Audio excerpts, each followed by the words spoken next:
Good morning students, कैसे हैं आप? बहुत अच्छे। आज मैं आपको पद परिचय के बारे में पढ़ाने जा रही हूँ। ठीक है, पद परिचय। अब पद परिचय के बारे में थोड़ा सा मैं विस्तार पूर्वक आपको समझाती हूँ। ठीक है, सबसे पहले क्या होता है कि शब्दों की रचना वर्णों के सार्थक मेल से होती है। सार्थक का क्या अर्थ होता है?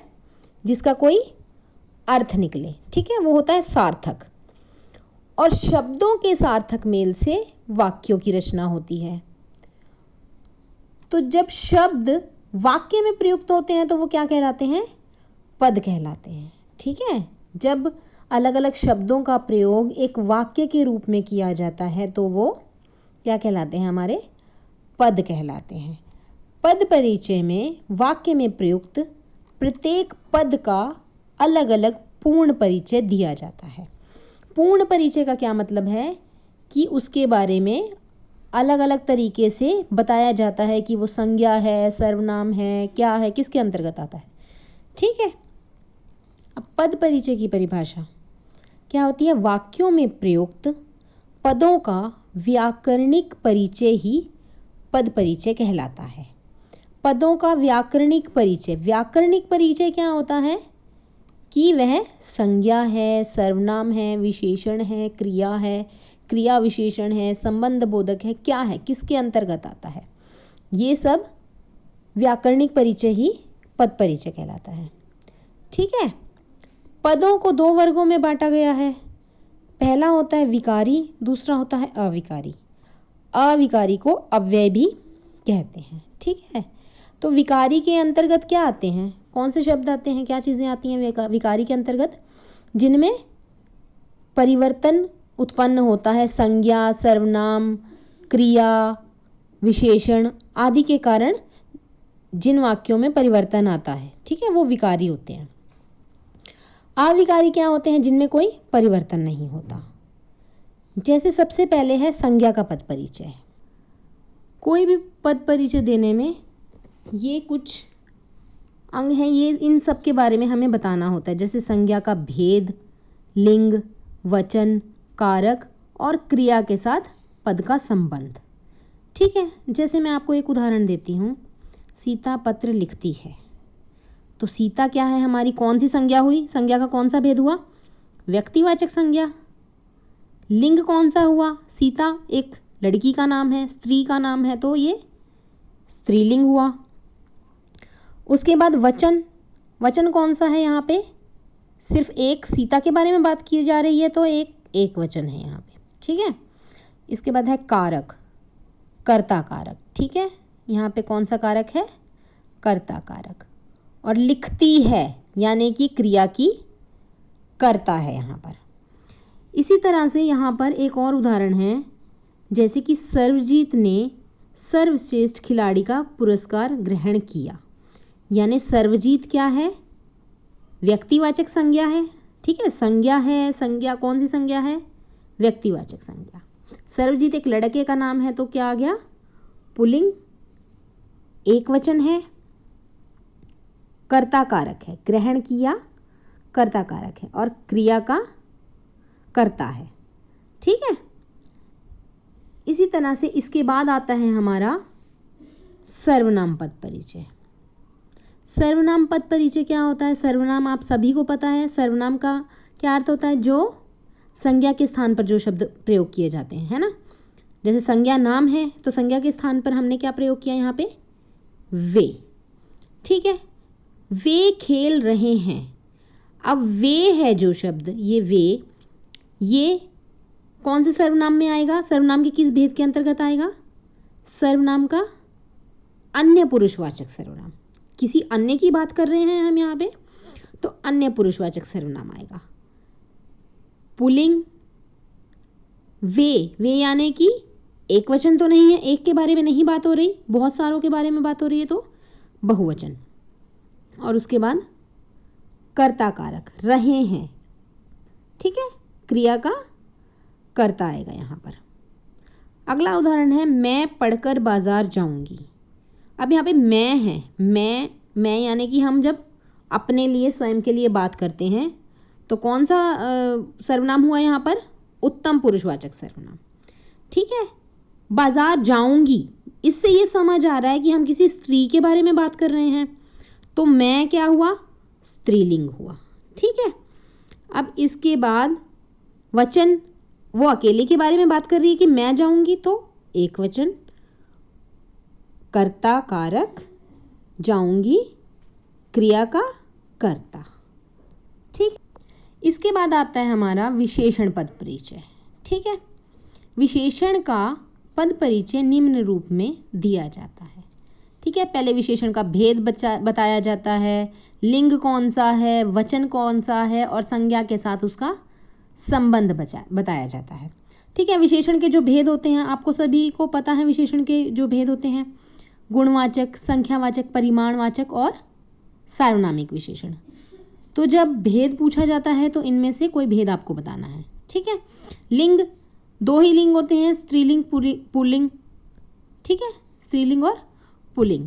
कई बार हमें नहीं पता होता इन दोनों में से कौन सा लिंग है इसका, पुल्लिंग आता है या स्त्रीलिंग आता है, तो इसकी जगह पे हम उभय लिंग का प्रयोग करते हैं। ठीक है। कौन सा लिंग होता है, उभय लिंग, जब हमें उसका लिंग ज्ञात नहीं होता। वचन, एक वचन और बहुवचन और संज्ञा के साथ संबंध। अब जैसे हमारा ये एक उदाहरण है, हमारी अध्यापिका पीला गुलाब पसंद करती है। अब यहाँ पे पीला को अंडरलाइन किया गया है। ठीक है। अब हमें पीला शब्द का पद परिचय देना है। ठीक है। विशेषण पद परिचय देना है पीला का। तो पीला क्या है, पीला रंग। जब रंग बताया जाता है, रंग, गुण, दोष, अवस्था, स्थिति, प्रकार बताया जाता है, तो वो गुणवाचक विशेषण के अंतर्गत आता है। ठीक है। इसके बाद पीला क्या है, पीला पुल्लिंग। ठीक है। उसके बाद है एक के बारे में बात हो रही है, एक वचन है, और गुलाब संज्ञा की विशेषता है। ठीक है। अब इसके बाद अगला उदाहरण है हमारा, मैंने नई पुस्तकें खरीदी। नई, अब नई का हमें पद परिचय देना है। नई क्या है, गुणवाचक विशेषण के अंतर्गत आता है। मैंने अभी अभी बताया आपको, किसी की गुण, दोष, स्थिति, अवस्था, आकार, प्रकार के बारे में जब बताया जाता है तो वो गुणवाचक विशेषण के अंतर्गत आता है। ठीक है। अब ये नई पुस्तकें खरीदी, नई क्या है, स्त्रीलिंग। पुस्तकें यानी कि बहुवचन, पुस्तकें संज्ञा की विशेषता। ठीक है। क्या है इसमें, संज्ञा के साथ संबंध बताना है, तो क्या है, संज्ञा की विशेषता। अगला है हमारा क्रियापद परिचय। क्रियापद परिचय, क्रिया का पद परिचय निम्न रूप में दिया जाता है। जैसे पहले क्रिया के भेद बताने होते हैं। क्रिया के कौन कौन से भेद होते हैं, अकर्मक क्रिया, सकर्मक क्रिया। ठीक है। काल, कौन सा काल है, भूतकाल है, वर्तमान काल है या भविष्य काल है, किस काल के अंतर्गत आता है। लिंग कौन सा है, स्त्रीलिंग है या पुल्लिंग है। वचन, एक वचन है या बहुवचन है। ठीक है। इसके बाद इसमें बताना होता है हमें वाच्य। वाच्य कौन सा है, कर्तृवाच्य है, कर्मवाच्य है या भाववाच्य है। ठीक है। संबंध, वाक्य के अन्य पदों के साथ संबंध। जैसे हमारा एक उदाहरण है, कर्मचारी बातें कर रहे थे। ठीक है। अब यहाँ पे जो अंडरलाइन है, बातें कर रहे थे, क्या है ये, क्रिया की अकर्मक क्रिया है। क्या है ये, अकर्मक क्रिया। अकर्मक क्रिया कौन सी होती है, क्या पहचान होती है अकर्मक क्रिया की। अकर्मक क्रिया की ये पहचान होती है कि जब हम उसके आगे क्या लगाकर प्रश्न किया जाता है, अगर हमें उत्तर आता है, उसका कोई उत्तर निकलता है उसका, उस प्रश्न का, तो वो सकर्मक क्रिया होगी, और यदि उत्तर नहीं निकलता तो वो अकर्मक क्रिया होगी। जैसे बातें कर रहे हैं। ठीक है। क्या बातें कर रहे हैं, नहीं पता है ना, क्या बातें कर रहे थे, तो यहाँ पे कौन सी क्रिया होगी, अकर्मक क्रिया। ठीक है। काल कौन सा होगा? कर रहे थे आ गया तो ये पूर्ण भूतकाल है। ठीक है, क्योंकि ये क्रिया बहुत पहले ही समाप्त हो चुकी है। तो जो क्रिया पूर्ण रूप से समाप्त हो चुकी होती है वहाँ पर पूर्ण भूतकाल आता है। इसके बाद कर्मचारी बातें कर रहे थे। लिंग कौन सा है यहाँ पर? इस वाक्य में कौन सा लिंग आ रहा है? पुल्लिंग है। कर रहे थे यानी कि वो बहुत सारे हैं, तो वचन में बहुवचन है। ठीक है, कर्तृवाच्य है और कर्मचारी क्या है? कर्ता की क्रिया है। ठीक है, इसके बाद एक और उदाहरण है। नयनतारा मिहिरा को पत्र लिख रही थी। लिख रही थी, अब ये जो लिख रही थी है इसके बारे में हमें बताना है, इसका क्रिया पद परिचय देना है। ठीक है, लिख रही थी क्या है? क्रिया है। कौन सी क्रिया है? सकर्मक क्रिया है। अभी अभी मैंने आपको बताया कि उसके आगे क्या, किसे, किसको लगाकर अगर प्रश्न पूछा जाता है, अगर हमें उत्तर मिले तो सकर्मक क्रिया होती है, और अगर हमें उत्तर ना प्राप्त हो तो अकर्मक क्रिया होती है। अब यहाँ पे है नयनतारा मिहिरा को पत्र लिख रही थी। नयनतारा क्या लिख रही थी? पत्र लिख रही थी। किसको लिख रही थी? मिहिरा को। तो हमें उत्तर मिला, तो यहाँ पे कौन सी है क्रिया? सकर्मक क्रिया। ठीक है, लिख रही थी, ये भी पूर्ण भूतकाल है कि वो लिख रही थी, वो ये कार्य पूर्ण कर चुकी है।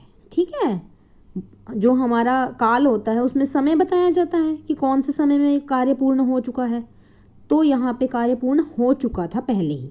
ठीक है, तो पूर्ण भूतकाल है। नयनतारा लिख रही थी, लिख रही थी आ गया तो यहाँ पे स्त्रीलिंग है। ठीक है, नयनतारा, मिहिरा ये सभी स्त्रीलिंग के अंतर्गत आते हैं। वचन लिख रही थी, ठीक है, एक वचन है हमारा। कर्तृवाच्य है। नयनतारा क्या है? कर्ता की क्रिया है। इसके बाद आता है हमारा क्रिया विशेषण पद परिचय। क्रिया विशेषण का पद परिचय निम्न रूप में दिया जाता है। ठीक है, क्रिया विशेषण के भेद। क्रिया विशेषण के कौन कौन से भेद होते हैं? रीतिवाचक, कालवाचक, स्थानवाचक, परिमाणवाचक। रीतिवाचक में क्या होता है? रीति बताई जाती है। कालवाचक में समय बताया जाता है। स्थानवाचक में स्थान बताया जाता है, और परिमाणवाचक में परिमाण, नाप तोल आदि बताया जाता है। ठीक है, मैं आपको एक उदाहरण देती हूँ। समीरा भीतर बैठी इंटरनेट पर कार्य कर रही है। ठीक है, अब यहाँ पे जो भीतर है, भीतर के बारे में हमें क्रिया विशेषण पद परिचय देना है। ठीक है, यहाँ पे भीतर के बारे में, तो भीतर क्रिया विशेषण का कौन सा भेद है? स्थानवाचक। यहाँ पे स्थान बताया जा रहा है, भीतर, अंदर, बाहर, ये क्या है? स्थान है, तो स्थानवाचक क्रिया विशेषण आ गया। इसके बाद है बैठी। बैठी क्या है? क्रिया के स्थान की विशेषता है। ठीक है, बैठी क्या है? क्रिया के स्थान की विशेषता बताई जा रही है। इसके बाद अगला उदाहरण है गुलाबो सफाई धीरे धीरे कर रही है। धीरे धीरे जो है हमारा शब्द, इसका पद परिचय देना है। धीरे धीरे क्या है? क्रिया विशेषण है। कौन सा क्रिया विशेषण है? रीतिवाचक क्रिया विशेषण है। धीरे धीरे, जोर से, है ना, प्यार से, अचानक, ये सब क्या है? रीतिवाचक क्रिया विशेषण है। ठीक है, और कर रही है क्या है? क्रिया की, रीति की विशेषता है यहाँ पर। ठीक है, हो गया क्लियर? इसके बाद हमारा अगला आता है संबंध बोधक पद परिचय। ये क्रिया विशेषण, संबंध बोधक, समुच्चय बोधक, विस्मयादि बोधक आदि ये किसके अंतर्गत आते हैं? ये सभी आते हैं अविकारी के अंतर्गत। ठीक है, विकारी के अंतर्गत कौन कौन से थे? संज्ञा, सर्वनाम, विशेषण, क्रिया। ठीक है, ये क्रिया विशेषण, संबंध बोधक, समुच्चय बोधक, विस्मयादि बोधक आदि सभी अविकारी के अंतर्गत आते हैं। ठीक है, अब इसके बाद संबंध बोधक का पद परिचय देना है। संबंध बोधक का परिचय निम्न प्रकार से दिया जाता है। संबंध बोधक के भेद हैं क्षमता, पृथकता, समता, समता यानी समानता, पृथकता यानी कि किसी चीज़ से भिन्नता, विनिमय, संग्रह, स्थान, साधन, विरोध, संग, तुलना, व्यतिरेक, काल, दिशा और हेतु। ठीक है, संबंध क्या बताना है? अन्य पदों से संबंध बताना है इसमें। ठीक है, संबंध बोधक पद परिचय। अब क्या है हमारा संबंध बोधक के बारे में? उदाहरण है पहला, भव्या के बदले प्राची ने इतिहास पढ़ाया। अब यहाँ पे हमारा के बदले आ गया है। ठीक है, तो ये के बदले है, ये संबंध बोधक का विनिमय वाचक के अंतर्गत आता है। के बदले, ठीक है, यानी एक चीज़ को बदल कर हमने उसकी जगह पर प्राची ने इतिहास पढ़ा दिया। ठीक है, भव्या के बदले, तो ये विनिमय वाचक के अंतर्गत आता है। और भव्या और प्राची में संबंध सूचक है। ठीक है, संबंध क्या बताना है? अन्य पदों से संबंध बताना है, तो ये भव्या और प्राची क्या है? संबंध सूचक है। अगला उदाहरण है हमारा, चंचल के बिना मीनाक्षी त्रिवेंद्रम नहीं जाएगी। के बिना, अब ये जो के बिना है यहाँ पर ये संबंध बोधक का व्यतिरेक वाचक के अंतर्गत आता है। व्यतिरेक वाचक क्या होता है कि उसके बिना ये कार्य हो ही नहीं सकता। ठीक है, के बिना व्यतिरेक वाचक। और संबंध क्या है? चंचल और मीनाक्षी है संबंध सूचक। यहाँ पर चंचल और मीनाक्षी संबंध सूचक है।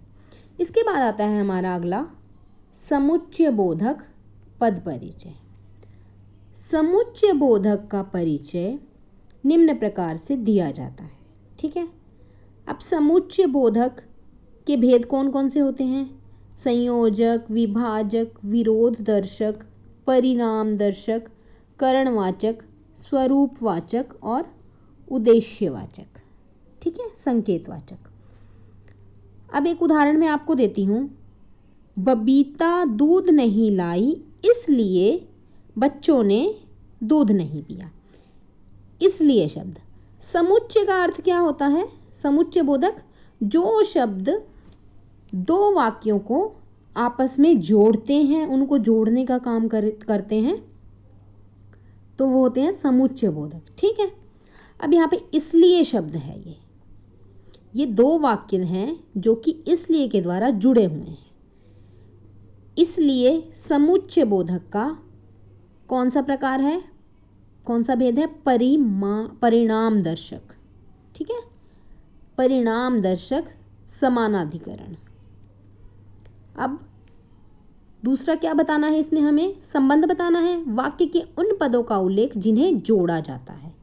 किन्हें जोड़ा जा रहा है यहाँ पर? बबीता दूध नहीं लाई और क्या हुआ? बच्चों ने दूध नहीं पिया। फिर है ना, अगर वो दूध लाई होती तो पी लेते, अब नहीं लाई और उन्होंने नहीं पिया, तो इनको दो पदों का उल्लेख किया गया है। यहाँ पर दो पद हैं जिनको आपस में जोड़ा गया है यहाँ पर। ठीक है, अब हम अगला उदाहरण लेते हैं, हम कंप्यूटर खरीदेंगे या बड़ा टेलीविज़न लेंगे। अब दो वाक्य हैं, पहला वाक्य हम कंप्यूटर खरीदेंगे, दूसरा है बड़ा टेलीविज़न लेंगे। किसके द्वारा जुड़े हुए हैं?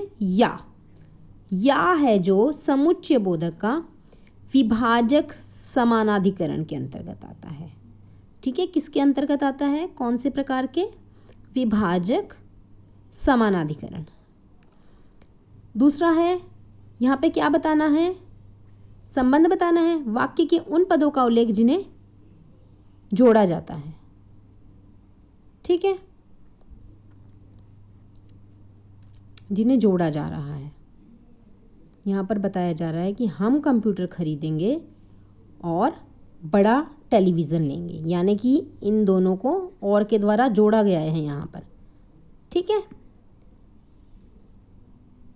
तो ये दो शब्द हैं जिनको जोड़ा गया है, इससे क्लियर होता है ये। अगला है विस्मयादि बोधक का पद परिचय। विस्मयादि बोधक का पद परिचय निम्न रूप से दिया जाता है।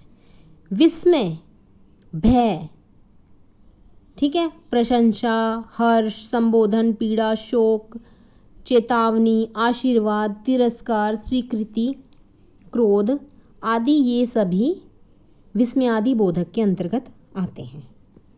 और यहाँ पे संबंध क्या है? भाव का नाम बताना है। एक उदाहरण है, वाह कितना सुंदर नज़ारा है। वाह क्या है? हमारा विस्मयादि बोधक सूचक है, ठीक है, लेकिन वाह प्रसन्नता का सूचक है ना। जैसे हम बोलते हैं हाय, एक उदाहरण देती हूँ मैं, हाय मैं मर गया। अब मैंने हाय बोला है तो ये किसका सूचक है?